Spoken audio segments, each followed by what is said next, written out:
Assalamualaikum warahmatullahi wabarakatuh. Hai anak-anakku semuanya, selamat berjumpa lagi dengan Bu Guru. Hari ini kita sudah memasuki semester 2. Semoga kalian sehat semuanya dan lebih semangat dalam belajar di semester 2 ini. Kali ini kita akan belajar tema 5 subtema 1, pengalamanku di rumah, muatan PPKN KD 3.1. Yuk kita pelajari bersama-sama. Anak-anakku semuanya, pada kesempatan kali ini kita akan belajar tentang pengamalan sila Pancasila dari sila pertama sampai sila ketiga. Yang pertama adalah pengamalan sila pertama Pancasila di rumah. Sila pertama Pancasila mengajarkan kita untuk selalu mengingat Tuhan. Tuhan kita adalah Allah, jadi kita mengingat Allah dalam kehidupan sehari-hari, dalam semua kegiatan kita, apa yang kita lakukan untuk selalu mengingat Allah. Berikut adalah contoh pengamalan di rumah yang menunjukkan sikap sesuai dengan sila pertama Pancasila. 1. Berdoa sebelum makan. 2. Menjalankan sholat 5 waktu. 3. Menghargai teman berbeda agama dalam melakukan ibadahnya. 4. Ikut kerjasama membersihkan rumah ibadah sesuai dengan agama yang dianut. 5. Membayar zakat. Yang kedua adalah pengamalan sila kedua Pancasila di rumah. Sila kedua Pancasila menjadi pedoman kita dalam berhubungan dengan sesama manusia. Sila kedua Pancasila mengajarkan kita untuk yang pertama, menyayangi orang lain. Yang kedua, berani membela kebenaran. Yang ketiga, peduli terhadap orang di sekitar kita. Dan yang keempat, tidak membeda-bedakan sesama.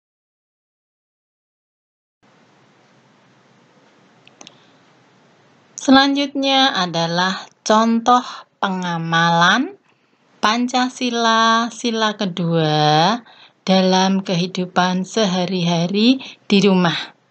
Yang pertama adalah berbicara santun kepada orang tua. Saat kita menyampaikan sesuatu kepada orang tua, kita harus menyampaikannya dengan santun, tidak boleh kasar.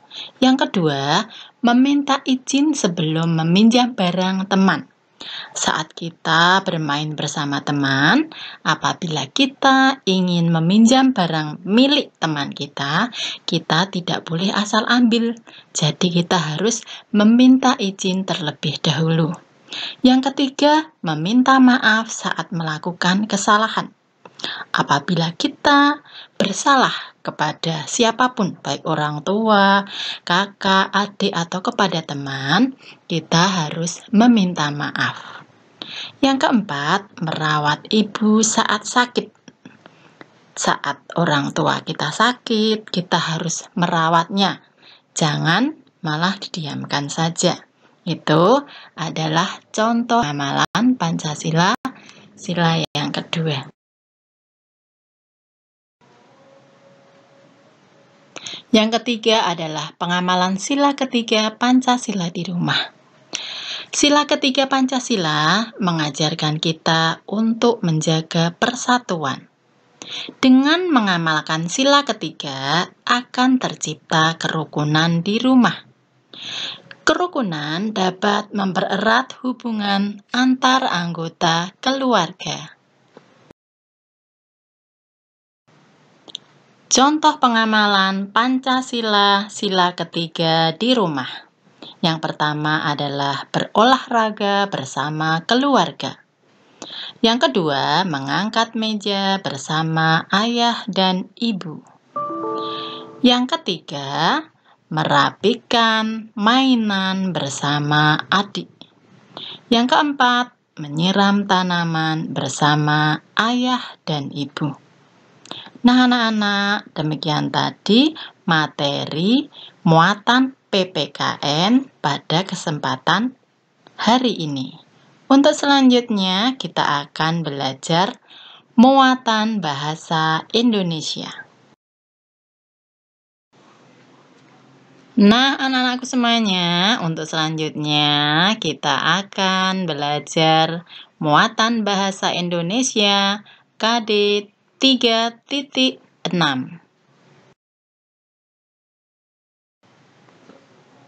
Anak-anakku semuanya, kali ini kita akan belajar tentang ungkapan permintaan maaf. Ungkapan permintaan maaf kita ucapkan saat kita melakukan kesalahan kepada orang lain. Ungkapan permintaan maaf juga dapat diucapkan ketika tidak sengaja menjatuhkan sesuatu milik orang lain. Yang kedua, tidak sengaja menabrak teman. Atau yang ketiga, tidak bisa hadir di suatu acara. Kalian bisa mengucapkan permohonan maaf kepada teman kalian.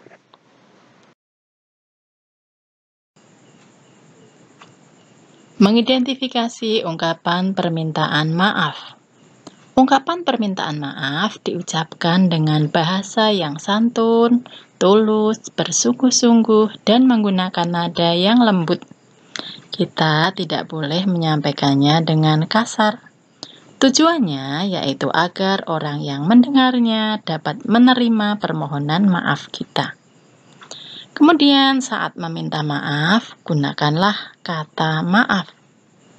Jika kita sudah meminta maaf, kita tidak boleh melakukan kesalahan yang sama lagi.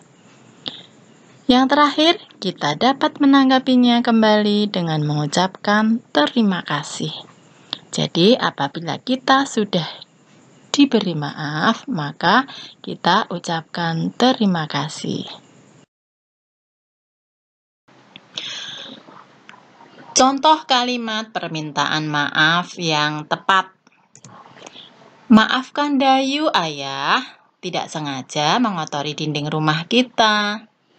Yang kedua, maafkan Siti, Ibu, tadi tidak sengaja memecahkan telur ini.